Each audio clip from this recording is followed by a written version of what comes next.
A quote that I found most interesting was on page 48, and it said, "Group leaders can inform members that it is their choice how they will use their time in this group." It's difficult to force involuntary people to want to participate and engage.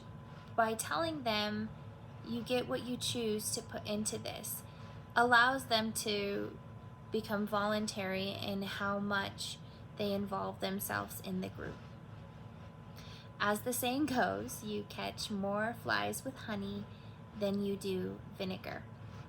By putting more control in an involuntary group member's hands, it allows them the choice to become voluntary active in the group.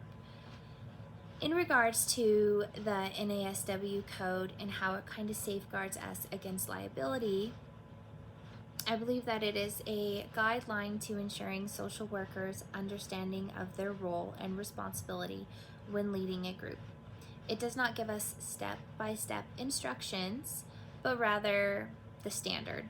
And if we cannot meet that standard or find ourselves in a gray area that we're not sure how to handle it, we can refer back to the Code of Ethics and see kind of the guidelines that they're giving us that will help kind of safeguard us against making a decision that would go against the NASW Code of Ethics.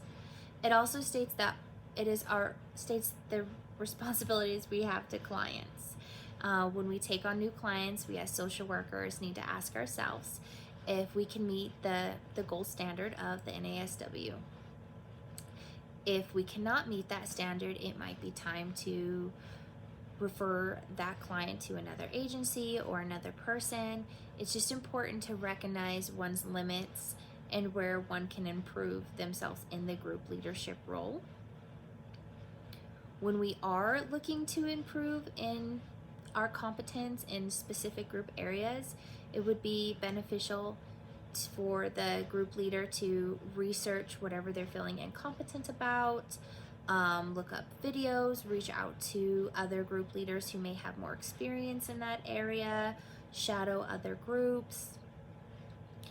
But also just knowing that as a group leader, you need to take that self-responsibility to make sure that you're not making the choice to do something where you're not competent in, and if you're not confident, being able to let the client know that you're not the best fit for them at this point in time, and send out the necessary referrals. Now, in order to avoid becoming culturally encapsulated as a group leader, it is important to continually learn about other cultures. There is no other way to understand someone else's lifestyle without taking that initiative to learn about it. You can learn about it through videos, going to other countries, talking to someone at a coffee shop. There is unlimited ways to educate oneself about another culture in this day and age. One client base that I feel the most confident working with is the older generation, older adults, and I believe I work well with them, one, because it's the population that I'm most familiar with. It's where my work setting currently is at, and they're also a population that they've already lived their life, and they make you work for their trust, and they make you learn a lot about them, and tell you a lot of stories to really give you the full view of what they're looking for in a leader, a counselor, a caseworker, anything like that. One group that I would feel probably the most challenged by would probably be like teenagers / like mid-adults.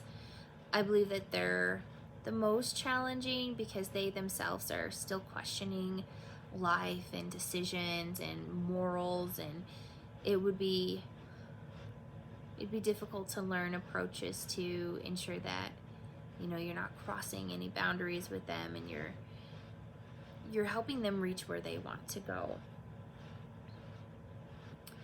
But the most important thing when wanting to prevent any liabilities from taking place is just competency. You know, competency in all cultures, whether it be religious culture, gender culture, ethnic cultures. It's understanding the lifestyle of those people and ensuring that if you have someone in your group that you are unsure of their culture, that you take the necessary steps to ensure you don't somehow offend them or cross a boundary that in your own culture wouldn't necessarily be a boundary crossing. But also by following the NAS Code of Ethics, along with having competency, will minimize the risk of liability within group sessions.